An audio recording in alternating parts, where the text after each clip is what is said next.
안녕하세요, 제니엘입니다. 오늘은 제가 살면서 정말 도움을 많이 받은 커뮤니티 카페 소개를 하려고 합니다. 지금 수많은 카페들이 있잖아요. 근데 제가 직접적으로 거의 한 15년 이상 도움을 받았던 카페들이 있어요. 그 카페들이 있어서 제가 큰 도움을 받았고 긍정적인 효과를 낸 부분이 많아서 한 번은 소개를 해야 되겠다 해서 오늘 그 소개를 하려고 합니다. 제가 커뮤니티 카페를 처음 접한 건 제일 오래된 게 2003년도에 가입한 카페들이 있어요. 그거는 아직까지도 활성화가 엄청 많이 되어 있는 카페입니다. 2000년도 들어서 인터넷이 정말 많이 발전을 했죠. 2000년도 이후에 정말 많은 정보들을 쉽게 인터넷에서 구할 수가 있었어요. 인터넷이 발달하면서 커뮤니티 카페도 활성화가 되고 거기에 가입된 가입자들이 정말 많은 도움을 받았죠. 제가 최초의 카페 가입을 한 게 2003년도였어요. 저는 어렸을 때부터 약간 이제 돈에 대해서 관심이 많았습니다. 그런데 2000년 이전에는 제가 고등학생이었기 때문에 돈을 벌 수 있는 방법이 없잖아요. 그래도 그때도 돈을 벌지는 못하지만 돈을 어떻게 하면 모을까라는 생각은 조금씩 했었어요. 블로그에 글 쓴 것도 있는데 돈을 모으기 위해서 동네를 돌아다니면서 그거 이제 초등학교 시절인데 빈병을 주어서 그때 당시 이제 현재는 하나로마트죠. 그때는 연세점이라고 불렀어요. 연세점이 있는데 거기다가 뭐 판매도 하고 했던 기억이 있습니다. 근데 그게 너무 힘들었어가지고 금방 관두긴 했죠. 초등학생이 그런 일을 했다라는 거는 일반적인 초등학생이 생각할 수 있는 건 아니잖아요. 지금 생각했을 때 나는 초등학생 때부터도 좀 돈에 관심이 좀 있었구나 라는 거를 지금에 와서 보니까 좀 특이했네 라는 생각이 드는 거죠. 그러면서 이제 2000년도가 돼서 성인이 됐죠. 그런데 어쨌든 2000년도 이후에도 이제 학생이었어요. 돈을 벌 수가 없죠. 돈을 벌 수가 없으니까 내가 가지고 있는 돈, 내가 쓸 수 있는 돈, 그때는 이제 용돈이었을 거예요. 어쨌든 이 돈이 내가 가진 돈인데 그냥 써버리면 너무 허무하게 나가버리니까 모을 수 있는 방법, 이런 것들에 좀 관심이 많았던 것 같아요. 그래서 지금 소개하려고 하는 카페는 총 5개가 있습니다. 2003년도부터 2019년 현재까지 현존하는 카페이고요. 각 연도별로 카페 소개를 하려고 합니다. 가장 먼저 소개해드릴 카페는 다음 카페 2개인데요. 짠돌이라는 카페입니다. 짠돌이 카페는 2003년 12월에 가입을 했습니다. 현재 가입자 수가 74만 명 정도 돼요. 여기서는 제가 그때 관심이 있었던 게 아까도 얘기했다시피 학생이었기 때문에 돈을 모으는 방법, 돈을 절약하는 방법에 대해서 관심이 많았었고 그러한 정보를 얻을 수 있는 거에서 큰 도움을 받았죠. 물론 제가 돈을 버는 상태가 아니었기 때문에 아무리 돈을 모은다 할지라도 크게 많이 모이지는 않았어요. 그래도 다만 돈을 모으기 위해서는 어떤 수단이 있어야 되잖아요.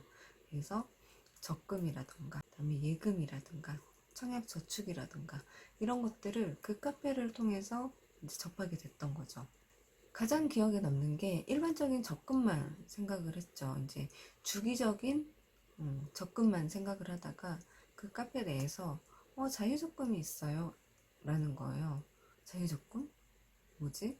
매달 고정적인 수입이 없는 저 같은 사람 입장에서는 돈이 이제 들어올 때마다 적금을 할 수 있는 그런 게 필요했는데 이때는 거예요.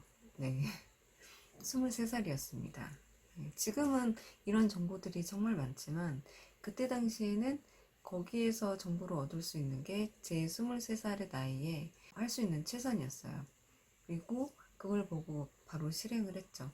은행에 가서 적금을 만듭니다. 자유적금은 내가 돈이 있을 때마다 입금을 하면 되고 얼마 이상이라는 금액 제한이 없었기 때문에 저 같은 사람한테는 되게 괜찮은 상품이었죠. 그리고 좋았던 게 뭐였냐면 자유적금이라고 할지라도 많은 돈을 적금을 하지는 못했어요. 근데 다만 1,000원, 2,000원이라도 제가 그 CD기 가서 통장을 넣고 입금을 하고 통장에 찍히는 그 1,000원, 2,000원이라는 그 돈이 제게는 되게 뿌듯했어요. 내가 이 돈을 쓰지 않고 여기에 적금을 넣었다라는 그것 때문에요. 두 번째 카페는 텐인텐이라는 카페입니다. 텐인텐 카페는 현재 80만 명의 회원수가 있어요. 이 카페는 짠돌이 카페보다 한두 달 전에 가입을 했어요. 그런데 성격이 짠돌이 카페랑 좀 달라요. 텐인텐은 2003년 10월에 가입을 했습니다. 짠돌이를 2003년 12월에 가입한 것보다 2달 정도 빨리 가입을 했죠. 근데 이게 짠돌이 카페랑 성격이 약간 다르기 때문에 나중에 짠돌이 카페를 가입을 하고 짠돌이 카페를 그때 당시엔 더 많이 이용을 했어요. 그리고 텐인텐 카페는 본격적으로 이용을 한 게 2006년부터입니다. 왜 그러냐면 제가 2006년에 결혼을 했고요. 텐인텐은 처음에 지금은 텐인텐이라고 이렇게 되어 있지만 그때 당시에는 맞벌이 부부 10년 10억 모으기가 카페 이름이었어요. 맞벌이 부부 10년 10억 모으기여서 그 카페 URL 있잖아요. URL 끝에 아이디가 10 in 10이었어요. 10in 10. 이게 나중에 너무 이제 맞벌이 부부 10년 10억 모으기가 너무 길어지니까 아이디 그 자체로 텐인텐이라고 부르게 된 거죠. 그래서 지금은 보니까 카페가 텐인텐으로 바뀌어 있더라고요. 현재는 텐인텐입니다. 그래서 여기는 돈을 모으는 방법도 있지만 돈을 굴리는 방법이 있어요. 또 카페 명에서 보이듯이 맞벌이 부부이잖아요. 이제 2006년에 맞벌이를 시작을 했기 때문에 맞벌이 부부에 대한 관심이 많았던 때예요. 카페 명을 보면 맞벌이 부부 10년 10억 모으기, 되게 괜찮은 이름이죠. 근데 10년 동안 맞벌이 부부가 10억을 모은다는 거는 정말 힘든 일이에요. 근데 그 카페 명 자체에 되게 임팩트가 있죠. 네. 그때 당시에는 10억이란 돈이 지금도 크지만 그때 10여 년 전에는 훨씬 더 큰 돈이었어요. 네, 10억이라고 하면 집도 여러 개 살 수 있는 돈이었죠. 근데 그거를 10년 안에, 지금도 10년에 10억 모으기가 너무너무 힘들어요. 근데 그때 당시에는 더 그랬어요. 다들 맞벌이를 하면 힘듦이 있습니다. 실제 이루어지지 않은 것이라 할지라도 간절한 사람들이 많죠. 실제 10억을 모으지 못하더라도 저도 이제 그때 생각을 했는데 나도 10년에 10억을 모을 거야. 네, 이런 생각을 갖게 되더라고요. 우선은 짠돌이하고 성격이 다른 게 맞벌이 부부 이야기도 좀 많이 있습니다. 맞벌이 부부 어떻게 살지, 이제 저희 가정만 비춰보기에는 표본이 없잖아요. 그래서 그런 카페가 도움이 될까 싶어서 이제 그때부터 많이 보게 되는데, 짠돌이 카페에서 돈을 모으는 방법을 알았다라고 하면 텐인텐 카페에서는 돈을 굴리는 방법을 좀 더 많이 접할 수 있었어요. 카페명 자체가 맞벌이 부부에 대한 이야기이기 때문에 돈을 모으고 굴리고 이런 것도 물론 중요하지만 다른 맞벌이 부부는 어떻게 사는지 그런 것들이 또 궁금하기도 했고, 우리 집은 잘 살고 있는지 체크를 할 수 있는 수단이 됐었습니다. 제가 2003년도에 가입을 했으니까 이미 15년 이상 된 카페이죠.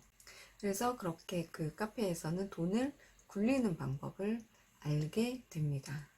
이 카페에서 돈을 굴리는 방법은 그래도 제가 얻고자 하는 정보에 조금 제한이 있었어요. 그래서 그거를 보긴 했지만 각 시기마다 제가 관심 분야가 있을 때마다 가입한 카페가 있거든요. 이제 뒤에 나옵니다.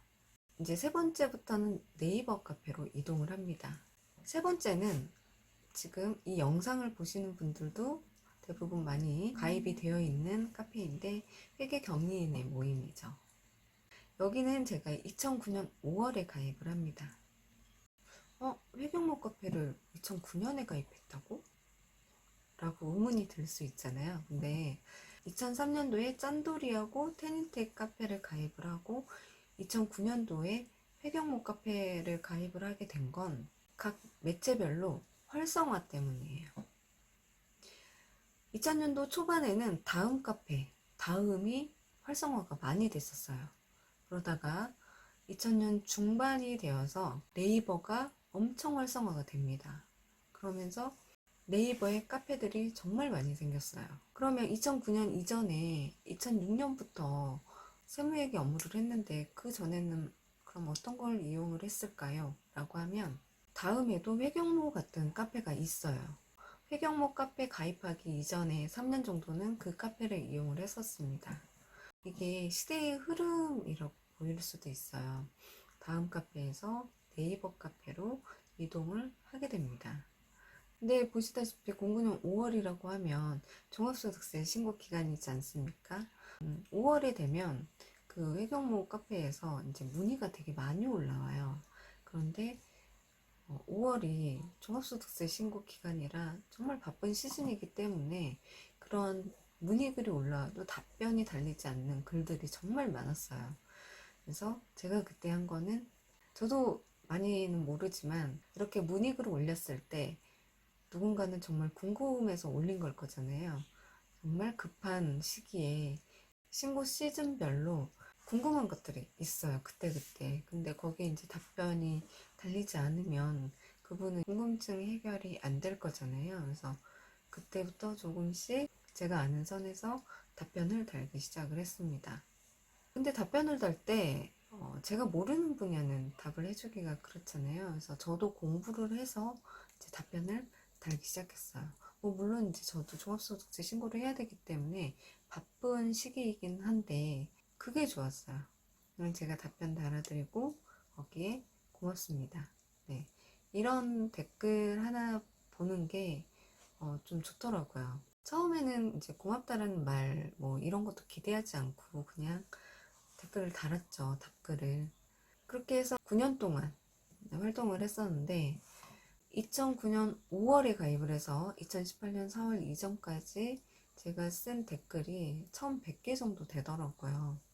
근데 게시글은 많이 없어요. 왜냐면 문의를 하는 것보다 저는 대부분 댓글을 달아주는 걸 많이 했기 때문에 게시글은 지금도 100개가 안 돼요. 댓글이 많았지 게시글은 많이 올리지 않았었어요. 어쨌든 이걸 누군가를 알려줘야 될 때는 제가 공부를 해야 알려줄 수 있는 거예요. 그러면서 댓글을 달아주면서 저는 공부를 많이 했습니다. 제가 문의글을 올리지는 않았지만 그 답변해주면서 공부를 많이 했고, 그리고 제1랩을 제가 열 수 있는 계기가 된 게 이제 그 카페였기 때문에 도움을 많이 받았죠. 제가 스터디원들한테 얘기하는 것들 중에 하나가 그런 활동을 좀 하십시오. 누군가를 가르쳐 주면서 본인이 성장을 합니다. 그렇게 활동을 하시라고 이제 안내를 하고 있죠. 근데 강제적인 건 아니고 제가 그렇게 했더니 쌓여지는 지식이 많은 거예요. 세무대리인이라 할지라도 정말 많은 다양한 업종을 하지 못할 수도 있거든요. 내가 하지 못하는 업종을 다른 회사 사람들이 하는데 그거에 대한 문의가 있었을 때 내가 간접적으로 그 회사를 해보는 것처럼 느껴질 때가 있어요. 답글을 달다 보면 간접적인 체험이 되죠. 간접적으로 업무를 하는 것 같죠. 저도 이제 모든 업종을 다 해보지는 않았지만 그런 댓글 달아주면서 다양한 업종을 간접적으로 경험을 했습니다. 도움이 많이 됐어요. 그리고 이제 네 번째 카페는 네이버에 아름다운 내 집 갖기라는 카페가 있습니다. 네, 이거는 딱 보시는과 동시에 부동산 관련 카페라는 거를 아실 수 있겠죠. 이 카페는 2008년 4월에 가입을 합니다. 현재 회원이 72만 명 있습니다. 여기도 2008년 4월에 가입을 했으니까 이미 10년이 훨씬 넘은 카페인 거죠. 부동산 관련 카페인데요. 지금은 수도권 관련된 정보들이 많은데 그때 당시에는 경기, 인천, 수원 이쪽에 대한 정보들이 있었던 카페예요. 그 전 짠돌이 카페와 태닝땡 카페에서 돈을 모으는 방법, 돈을 절약하는 방법, 돈을 굴리는 방법을 공부를 했잖아요. 공부만 해서는 안 돼요. 요거를 써먹어야죠. 제가 2008년도에 수원 영통에 아파트를 매수를 했습니다. 그때는 투자 목적이라기보다는 제가 거주할 집이 필요했어요. 물론 그럼 밖에서 살았느냐? 그건 아니죠. 전세를 살았었거든요. 전세를 사는데 되게 허름한 곳에서 살았습니다. 그 허름한 곳에서 살다 보니까 아파트에서 살고 싶은 그것도 있고 내 집에서 살고 싶었어요. 왜냐면 전세를 산다라고 하는 거는 나의 주거 형태가 임대인에 의해서 강제적으로 바뀔 수도 있는 부분이 있거든요. 전세 기간은 보통 2년입니다. 2년이 되어서 임대인은 전세 보증금 인상에 대한 이야기를 해요. 전세 시세가 오르지 않았다라고 하면 굳이 이제 잘 살고 있는 임차인에게 전세금을 올려달라 이런 얘기 하지 않겠지만 2006년도부터 현재까지 전세금은 계속 올랐습니다. 2008년도에 정말 허름한 곳에 살았는데 수원 영통에다가 집을 사면서도 즉시 입주를 하지 못했어요. 왜냐면 돈이 안 됐기 때문에. 그래도 저는 내 집을 갖고 싶다는 그 욕구가 강해가지고 먼저 매입을 했죠. 전세를 끼고 매입을 합니다. 내가 지금 당장 들어가지는 못하지만 내가 이 전세금을 빼줄 수 있을 정도의 돈을 모아서 나는 입주를 해야 되겠다 라는 생각으로 전세를 끼고 매입을 했어요. 한 2년 3년 정도 더 돈을 모아가지고 2년에서 4년 임대를 주고 입주를 하려고 했습니다. 그렇게 매입을 하고 나니까 너무 뿌듯한 거예요. 내가 지금 즉시 들어갈 수는 없지만 내 집이 있다라는 만족감? 네. 네. 네. 내 명의로 된 뭔가가 있다라는 게 너무 뿌듯했어요. 그래서 수원에 대해서 알아야겠기에 2008년도 4월에 아름다운 내 집 같기란 카페를 가입을 하게 됩니다. 이 카페는 현재 수도권에 대한 청약 관련된 정보들이 많아요. 청약 관련된 정보를 얻어야 되겠다 싶으면 거기가 잘 돼 있어요. 거기 내부에 그 게시판 지기들이 있거든요. 그래서 관리가 정말 잘 되어 있는 카페이기 때문에 간간히 이용을 합니다. 서울, 경기, 수도권 이쪽에 청약이나 그 주변에 대해서 알고 싶다라고 하면 아름다운 내 집 같기도 추천을 합니다. 마지막 5번째 카페는 네이버의 부동산 스터디라는 카페입니다. 여기는 2011년 5월에 가입을 했고요. 현재 74만 명의 회원수가 있습니다. 2011년도에 저에겐 또 무슨 일이 있었을까요? 수원 영통에 2008년도에 집을 샀고 입주를 해야 되겠다 생각을 하고 매입을 했지만 수원에서 수서까지 출퇴근하기에 물리적 거리가 있어요. 그리고 그때 당시에 분당선 연장선이 개통이 되긴 했지만 이제 저는 아이들을 회사 앞에 있는 어린이집에 데려다 줘야 되니까 1시간 넘는 거리를 지하철을 이용을 해서 수서를 왔다 갔다 하는 거는 힘들었죠. 자차를 이용을 했을 때 교통비가 얼마나 들까 생각을 해봤어요. 수원 영통은 경부고속도로가 옆에 지나가고 용서고속도로가 있습니다. 그래서 이제 마지노선이 수서에 내가 출근을 할 수 있는 마지노선이 되는 지역이 영통이었거든요. 그래서 그쪽에 했는데 교통비가 한 달에 60만원 이상 계산이 되는 거예요. 자차로 이용을 하고 톨게이트 비용 그리고 차를 2대를 이용을 해야 됐기 때문에 60만원 이상의 교통비가 예상이 됐습니다. 아, 이거는 좀 아닌 것 같다 해서 다른 곳을 생각을 해봐야지 하고 있었어요. 4월에서 5월 정도 되는 그 시기에 저쪽에서 건물이 올라가는 게 보이는 거예요. 네이버를 열심히 또 찾아봤죠. 네이버 부동산 앱을 이용해서 그때 당시에 또 찾아보게 됩니다. 네이버 부동산 앱을 이용해서 얻은 정보는 재개발 아파트라는 것까지를 알게 됩니다. 근데 재개발 아파트가 일반적인 일반 분양 아파트하고는 많이 다르다라고 하더라고요. 그래서 재개발 관련된 정보를 얻고 싶었어요. 그래서 네이버 카페를 또 열심히 검색을 했죠. 부동산 스터디라는 카페가 들어옵니다. 제가 이때 가입을 했을 때는 회원수가 5만 명이 안 됐을 거예요. 지금은 제가 가입한 당시보다 한 8년이 지났고 74만 명 정도 되기 때문에 정말 많은 글들이 올라옵니다. 이쪽은 제가 가입을 했을 때 서울 쪽에 용산, 마포, 성동 이런 재개발에 관련된 정보들이 있는 카페였어요. 카페 매니저가 붓옹산이라는 분이신데 현재 에듀캐스트에서도 부동산 재개발 관련된 강의를 올리고 있습니다. 부동산 카페 중에 제일 활성화가 많이 된 대표 카페이죠. 정보가 정말 많이 있고요. 제가 그 카페에서 많은 정보를 얻었습니다. 지금은 회원수가 많아서 부동산 관련 정보 이외에 정치 관련된 글들도 정말 많이 올라오고 눈살 찌푸리는 글들도 많이 올라와요. 그런데 그런 것들은 다 무시하고 굳이 제가 선택적으로 글을 볼 수 있는데 눈살 찌푸릴 만한 글들은 패스를 해버리면 되잖아요. 내가 얻고 싶은 정보를 골라서 볼 수 있는 데가 부동산 스터디 카페였죠. 그래서 2011년 가입부터 지금까지 정말 많이 이용하는 카페입니다. 오늘 이 5개의 카페는 대부분 회원수가 70만 명이 넘는 카페이기 때문에 많이들 알고 계시는 카페일 거예요. 근데 제가 제 네이버 카페 앱을 보면 100개가 넘는 카페가 있어요. 네, 근데 그 중에 가장 많이 사용하는 카페는 네이버에서는 이 3개이고요. 다음 카페는 짠돌이하고 탱인탱 카페 이 2개입니다.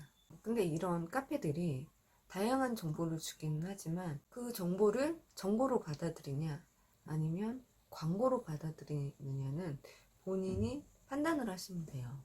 그 카페 안에는 정보도 있고 광고도 물론 있습니다. 그런데 광고를 그냥 광고로 치부할 것이냐, 내가 저 광고를 정보로 받아들일 것이냐, 그거는 관련 공부를 많이 하시면 어느 시점에는 눈에 보이기 시작합니다. 그게 정보든 광고든 많이 보는 게 중요한 것 같아요. 광고도 많이 봐봐야 저게 광고구나 하고 내가 넘어가지 않게 될 거잖아요.